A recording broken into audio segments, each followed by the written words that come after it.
সেই গল্পটা, পূর্ণেন্দু পত্রী। আমার সেই গল্পটা এখনো শেষ হয়নি। শোনো, পাহাড়টা আগেই বলেছি ভালোবেসেছিল মেঘকে, আর মেঘ কিভাবে শুকনো খটখটে পাহাড়টাকে বানিয়ে তুলেছিল ২৬ বছরের ছোকরা, সে তো আগেই শুনেছ। সেদিন ছিল পাহাড়টার জন্মদিন। পাহাড় মেঘকে বললে, আজ তুমি লাল শাড়ি পরে আসবে।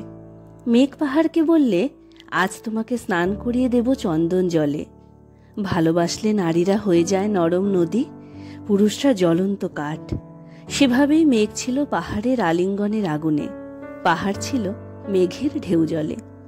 হঠাৎ আকাশ জুড়ে বেজে উঠল ঝড়ের জগঝম্প। ঝাঁকড়া চুল উড়িয়ে ছিনতাইয়ের ভঙ্গিতে ছুটে এলো এক ঝাঁক হাওয়া।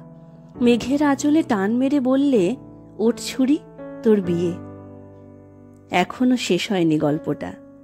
বজ্রের সঙ্গে মেঘের বিয়েটা হয়ে গেল ঠিকই, কিন্তু পাহাড়কে সে কোনোদিনই ভুলতে পারল না।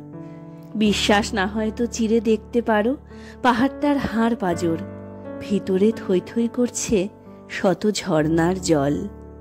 নমস্কার। এরকম আরো ভালো ভালো কবিতা শুনতে আমাদের চ্যানেলটা সাবস্ক্রাইব করে দাও। অবশ্যই ভিডিওটা লাইক করে দিও। আর ফিরে আসবো অন্য কবিতা নিয়ে।